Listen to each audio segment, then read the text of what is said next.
Sempre nas segundas-feiras aqui no programa, temos o Dr. Ramon Antônio, advogado, no quadro Advogado Seu Amigo, Dr. Ramon Antônio, que tem escritório na Rua Coronel Teixeira 40, no centro, bem pertinho ali dos Correios. Ramon, bom dia, é um prazer revê-lo. Bom dia, Arilton, bom dia a todos os ouvintes, é um prazer estar aqui. Muito bem, a primeira pergunta, Ramon, hoje é do Jaci, ele mora em Capivari de Baixo e pergunta o seguinte: Dr. Ramon, eu sou solteiro, tenho condições de adotar uma criança? Eu trabalho, tenho casa própria, tenho tudo que possa uma família precisar. Posso adotar? Sim, pode. Tem que entrar na fila de adoção, tem que fazer todo o cadastro junto à vara da família e aos setores de adoção. E se for contemplado, se for ali, tiver todos os critérios necessários realmente para a adoção, é claro que pode. O fato de ser solteiro não impede a adoção de uma criança. Muito bem. São 8h20. Andréa Sacchetti. Bom dia. Meu filho ficou em benefício há 7 anos. Foi cortado. Fez uma perícia judicial. O juiz deu 6 meses até a nova perícia. Ele tem esquizofrenia. Pode perder o benefício, doutor? Depende de análise médica, né, Arilton? Ele vai ter que novamente passar por análise médica do INSS, e caso o INSS venha cortar, ele pode buscar o amparo judicial novamente, e vai passar por uma perícia judicial. E essas perícias, se considerarem que a inaptidão para o trabalho permanece, ele vai continuar recebendo benefício. Mas se a perícia judicial ou a perícia administrativa entenderem que é possível o retorno do trabalho porque a medicação é satisfatória para deixá-lo com condições de trabalho, pode acontecer de ser cortado, sim. Depende da análise médica que vai ser realizada. Uma pessoa aqui de Tubarão, do bairro de Oficinas, ela pede para que não cite o nome dela, diz assim: Dr. Ramon, estou grávida e o pai da criança não quer ajudar com as despesas. O que é que eu posso fazer? Ingressar com um pedido judicial de pensão alimentícia. É possível fazer já o pedido mesmo durante a gravidez, e então procurar um advogado que possa ingressar com uma ação judicial em face do pai, mesmo que haja uma negativa dele com relação à paternidade, havendo indícios dessa paternidade, comprovação de que ele realmente é o pai, a justiça vai fixar aí pensão alimentícia durante o período de gravidez, para que depois seja feito aí todo o procedimento de reconhecimento dessa paternidade. Agora, no caso, o Ramon, para reconhecimento da paternidade, vai precisar de um DNA, né? Sim. DNA, e é possível, caso ele realmente não venha reconhecer... o Estado fornece? O Estado fornece. É possível fazer um pedido de reconhecimento de paternidade através de advogado, e hoje o Estado fornece esse exame de DNA. Muito bem. São 8h22, 8h22, o Mário César, do Santo André, diz o seguinte: minha filha tem 2 filhos, uma delas eu cuidei, eduquei, enfim. A herança ela deu somente para um filho. Essa que cuidei não tem direito? Ela tem 2 filhos. Uma, o Mário César do Santo André cuidou, educou, enfim. Mas agora a herança ela deu somente para o outro filho. Qual herança que seria, né, Arilton? Tem que ver que herança, porque não existe herança de pessoa viva. Se ela está viva, se o vô está vivo, não existe herança de pessoa viva. Durante o período que a pessoa está viva, ela pode fazer doações, ela pode ter sido que doou para apenas um dos filhos, e essa doação pode ser discutida por um filho que não foi contemplado em caso de falecimento da mãe. Caso realmente tenha havido uma doação, uma antecipação de herança, aí é possível haver uma discussão, mas herança só se fala de pessoa morta, Então, após o falecimento, caso venha a falecer ali realmente antes do filho, é possível fazer essa discussão. No caso aqui, o Mário César deveria procurar um advogado. Com certeza, procurar um advogado, poder ter um esclarecimento melhor, mas ao que ele fala, não é uma herança, mas sim uma doação, uma antecipação realmente de herança. Muito bem. A Joana, ela é do centro da cidade de Tubarão, diz o seguinte: meu ex-marido combinou de pagar uma quantia mensal para ajudar no sustento da minha filha. Pagou 2 meses e depois não pagou mais nada. Posso cobrar os atrasados? Se for uma fixação judicial, se já houver uma decisão judicial determinando o pagamento dessa pensão, pode cobrar os atrasados. Caso seja um acordo de boca, né, um acordo entre o casal para o pagamento dessa ajuda mensal, infelizmente não há possibilidade de cobrar os atrasados. Os atrasados só existem, a pensão só existe de fato, a partir do momento que houver uma fixação judicial. Doutor Ramon, nesse caso aí de pensão, é uma questão agora minha, é uma curiosidade que eu tenho. Quanto é que, digamos assim, o juiz fixa? Uma pessoa tem 2 filhos, uma mulher tem 2 filhos, separou tal, aí o marido vai pagar a pensão.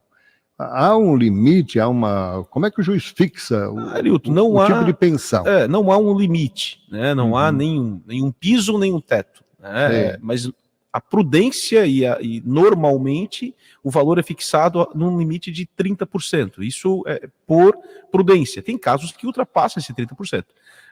Não quer dizer que sempre vai ganhar o 30%, pode ganhar 10%, pode ganhar 15%, 20%, 30%, isso dos rendimentos do alimentante, dos rendimentos do pai, no caso, né? Se for o pai, se as crianças ficarem com a mãe, e aí o pai tem que prestar esses alimentos. Não existe um piso, não existe um teto, mas a prudência, né, normalmente se fixa em torno de 30% dos rendimentos do alimentante. E aí, isso no caso é para cada pessoa? Não, isso geral? No caso de 2 crianças fixaria 15% para cada criança. Quando aquela criança atingir a maioridade e deixar de receber, uma das crianças atingir a maioridade e deixar de receber pensão, a outra continua recebendo 15%, mas caso haja necessidade, é possível entrar com pedido de revisão para tentar aumentar essa pensão. Agora, doutor Ramon, a maioridade, no caso, seria 18 anos? 18 anos. Hoje a maioridade civil é com 18 anos. Mas aí quando a pessoa não trabalha, tem que estudar... Sim, em caso de estudo técnico, né, em caso esteja frequentando escola técnica, profissionalizante, ou um curso superior de universidade, essa pensão se estende até os 24 anos de idade. O final do curso limitado aos 24 anos de idade. Caso termine o curso depois dos 24, o limite da pensão é 24 anos de idade. São 8h26, 8h26. Você pode fazer sempre sua pergunta aqui para o Dr. Ramon Antônio, que às segundas-feiras está conosco no quadro Advogado, o seu amigo. Uma outra pergunta que nós temos aqui vem do centro da cidade de Tubarão também. A pessoa diz o seguinte: meu companheiro quer se separar e se recusa a dar minha parte na casa que compramos durante a relação. A casa está só no nome dele. Tem ou não direito sobre essa casa, doutor Ramon? Se a aquisição foi durante realmente a convivência do casal e não tenha havido recursos anteriores, caso ele não tenha comprado já com o dinheiro que ele tinha antes ou com outros bens que ele tinha antes, é claro que vai ter direito a metade desse bem. Para isso, ela tem que procurar um advogado, ingressar com uma ação judicial de separação, que não seria separação, mas de reconhecimento da união estável e dissolução dessa união, e fazer essa ação judicial na comprovação de que esse bem foi adquirido pelo casal, já na constância, já durante o período que eles estavam convivendo, plenamente possível, ela vai ter direito à sua metade. São 8h27, 8 mais 27. O André, ele é aqui do Maitá, diz o seguinte: sou pai e minha ex não permite que eu veja o meu filho. O que posso fazer para conseguir os meus direitos? Procurar um advogado e ingressar com uma ação de regulamentação de visitas.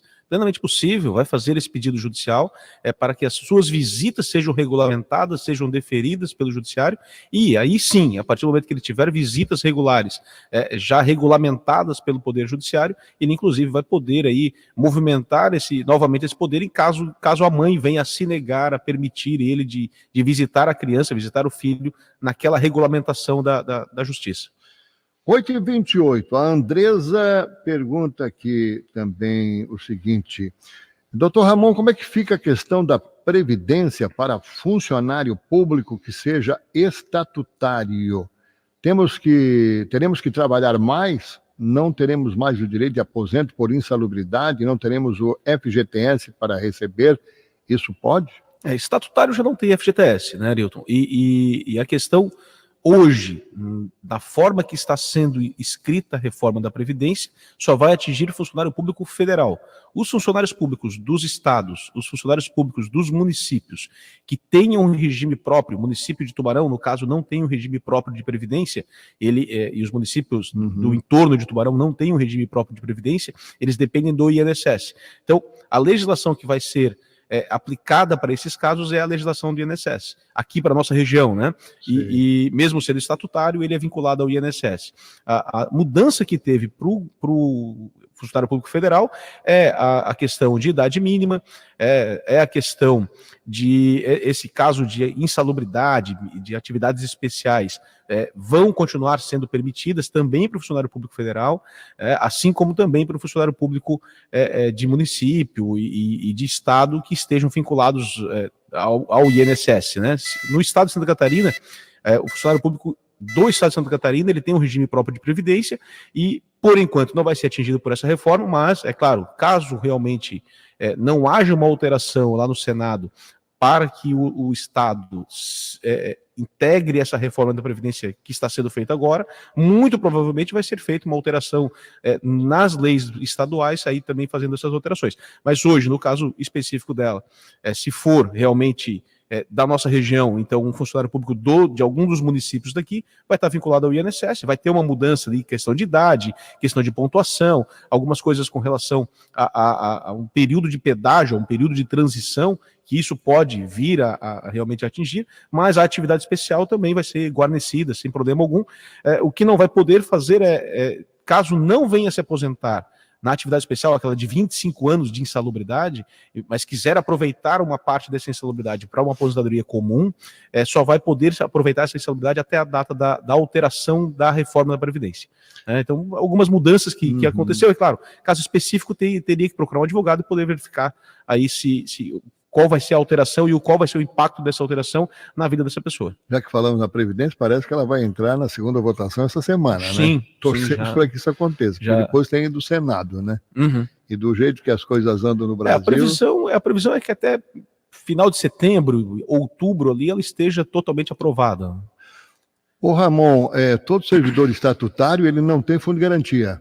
Não tem fundo de garantia. O estatutário ele tem a estabilidade do estatuto, a estabilidade do estatuto do servidor, mas não tem fundo de garantia. Mas antes de virar estatutário, os servidores tinham fundo de garantia. Porque eles eram embora vinculados ao município, embora com uma estabilidade junto ao município, eles eram seletistas. E como seletistas, vinculados à consolidação das leis do trabalho, a CLT, teria direito ao fundo de garantia. Hoje, não mais. Quando se fala em insalubridade, nós estamos falando, por exemplo, de pessoas que trabalham na área da saúde, pessoas que trabalham na segurança. Sim, as pessoas que estão expostas a agentes químicos, a agentes biológicos, ao ruído, à eletricidade, à umidade excessiva. E aí tem diversos critérios de enquadramento dessa atividade especial. São 8h32, toda segunda-feira o doutor Ramon Antônio estará conosco no quadro Advogado, seu amigo. Faça sua pergunta, mande aqui para a gente, não deixe para a última hora, por favor. Se você mandar na última hora, a sua pergunta vai ficar para a semana que vem. O Ernesto, ele mora no bairro de Oficinas, aqui em Tubarão, ele pergunta o seguinte: doutor Ramon, quanto é que custa um inventário, mais ou menos? Não tem um valor, Ernesto. Depende do valor dos bens, depende do número de filhos, depende do que realmente vai ser o trabalho do advogado, e o advogado vai fixar aí o valor dos seus honorários. Com relação aos tributos, eles variam, um tributo estadual varia de 1% a 7% do valor dos bens, dependendo do valor dos bens, e também as taxas de cartório, as taxas de fórum, também varia de acordo com o valor dos bens. Então tudo está atrelado ao valor dos bens, a quantidade de pessoas que fazem parte daquela divisão, daquele rateio, então não tem como dizer o quanto custa realmente o inventário. Ele também pergunta quais documentos são necessários para um inventário. Diversos documentos, né? Certidão de óbito, certidão de casamento da pessoa que faleceu, as certidões de nascimento ou casamento dos herdeiros, o documento que comprove o bem, então, certidão de matrícula de registro de imóveis, caso sejam bens imóveis, documento de carro, documento de banco, aí depende realmente do que tem de bens a partilhar, mas documentação básica seria mais ou menos essa: certidão de óbito, certidão de casamento, certidão de nascimento ou casamento dos herdeiros, documentação pessoal de todas as pessoas e documentação da propriedade daqueles bens. São 8h34, doutor Ramon. Antigamente nós tínhamos aquele que chamava-se advocacia dativa, né? Uhum. O Estado ainda continua dando advogados para pessoas que não têm condição? Hoje o Estado de Santa Catarina tem a Defensoria Pública, e Tubarão tem a Defensoria Pública. Então, toda aquela pessoa que não tem a condição de contratar um advogado particular pode procurar a Advocacia Pública, que é a Defensoria Pública, e que ela vai cuidar de seus interesses junto ao Judiciário. A Alice Fernandes é do bairro Deon. Ela pergunta o seguinte: doutor Ramon, quais são os direitos de uma pessoa que tem câncer? Direitos de uma pessoa que tem câncer. Tem direito a benefício previdenciário, né? Caso esse câncer ele venha a tornar a pessoa incapacitada ao trabalho, porque depende do tratamento, depende do estado em que está esse câncer. A vantagem, né? Não digo vantagem, mas a situação previdenciária que existiria é a não necessidade de um período mínimo de contribuições. Todos aquele trabalhador que precisa se afastar por algum problema de saúde, ele tem que ter um período mínimo de 12 meses de contribuição.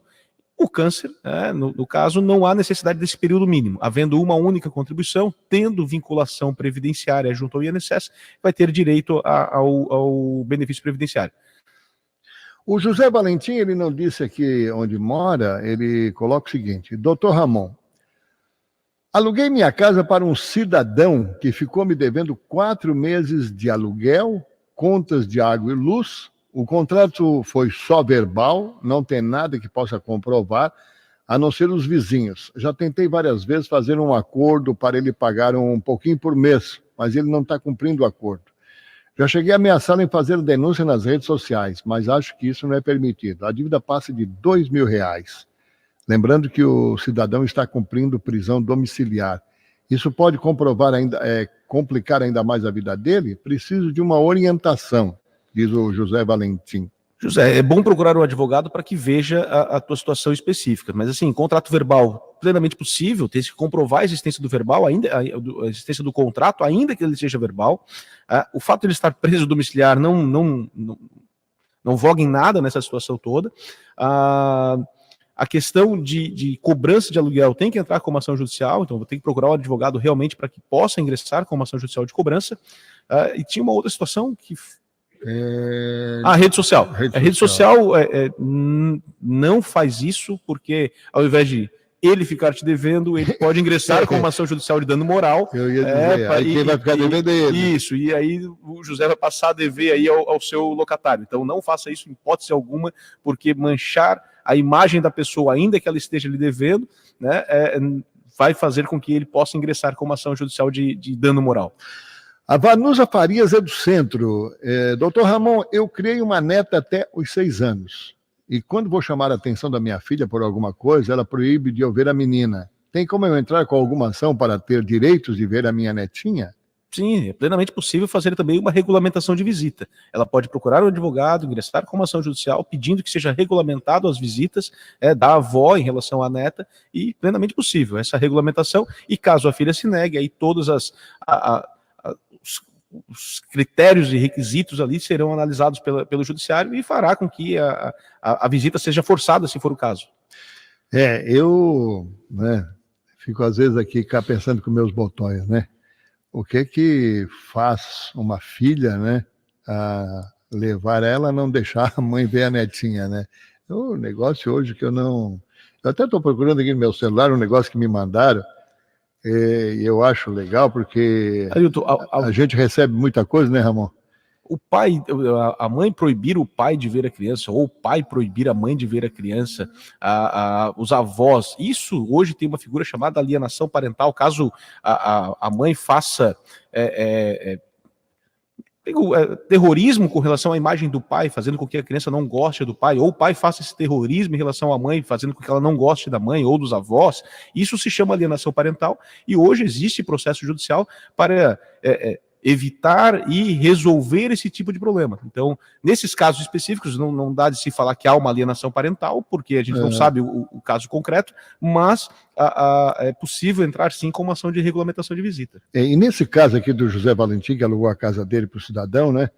O negócio é o seguinte, viu? Não estou fazendo aqui propaganda para imobiliária nenhuma, né? Mas não quer correr risco, entrega na mão de uma imobiliária, né? Paga a taxa de administração e não se incomoda. Eu, por exemplo, faço meus negócios com a imobiliária do Fernandinho, né? A Vendelar, e eu tenho um apartamento alugado, não me incomodo, pago a taxa, né? Todo mês a imobiliária coloca na minha conta, sem problema nenhum, né? Então, não quer se incomodar, meu amigo? Paga uma taxinha aí e coloca na imobiliária, que é a coisa melhor que tem no mundo, né? Muito bem. Vou fazer aqui uma última perguntinha, tá? Mais duas e aí a gente encerra. Aí a gente deixa para a semana que vem, tá certo? O marcelo@gmail.com. Vou fazer perícia no INSS. Tenho que levar curador, doutor Ramon? Não há necessidade. Se tem essa condição psicológica, psiquiátrica, de realizar todo o processo de INSS, não há necessidade de ter um curador. O curador só é necessário para aquelas pessoas que têm algum tipo de alienação mental, de deficiência mental, ou esteja lá sob efeito de droga, efeito de alcoolismo, tal, que daí necessita realmente de um curador. Mas não deve ser teu caso, né? Então basta procurar o INSS, fazer tua perícia e poder resolver teu problema. Caso o INSS venha negar, procurar um advogado previdenciário que possa levar ao conhecimento do judiciário o teu pedido. Doutor Ramon, como é que fica a questão da previdência para funcionário público que seja estatutário? Teremos que trabalhar mais? Não teremos mais o direito de aposento por insalubridade? Não teremos FGTS? Eu acho que essa a gente já respondeu, tá certo.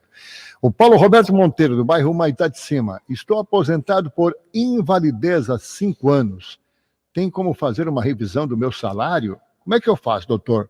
É possível procurar um advogado que possa fazer o cálculo e verificar se realmente a aposentadoria que foi concedida está correta e se a manutenção, se os valores que vem recebendo mensalmente e os reajustes anuais estão também corretos, né? Então é importante procurar um advogado que leve ao conhecimento de um contador, e o contador vai realizar todo esse cálculo aí de originário do benefício e também de manutenção dele. Lembrando que o Dr. Ramon toda segunda-feira estará aqui ao vivo conosco, e o Dr. Ramon Antônio atende às segundas-feiras todos aqueles que quiserem me procurar na Rua Coronel Teixeira 40, Centro. O Dr. Ramon Antônio está sempre à disposição dos nossos amigos ouvintes. Eu disse aqui que recebi um negócio nesse fim de semana, quero compartilhar com vocês, né? Até porque não compartilho nas redes sociais, porque daqui a pouco vão me bater. Mas diz aqui o seguinte: hoje temos uma geração bem estranha. Põe os filhos na creche, os pais no asilo e vão passear com os cães. É isso aqui que me mandaram. Eu estou aqui só colocando. Eu achei interessante, né? Não... Isso tem acontecido realmente, né, Arilton? Então, fazer o quê? Muito bem, são 8h42, Ramon. Por hoje é só. Tá certo? Segunda-feira que vem a gente... inclusive eu vou pedir para o Ramon dar uma olhadinha mais nessa questão dos que são portadores de câncer. Estão aqui me pedindo para dar uma atenção especial a isso, né? Porque nós temos aqui na região muitas pessoas que têm esse problema. Seria interessante a gente fazer assim Eu faço um relatório de todos os direitos do seria interessante. Portador, e aí a gente traz na próxima semana. Então tá bem. Um abraço, Ramon, muito obrigado. Ok. Um abraço, Arilton, um abraço aí a todos os ouvintes.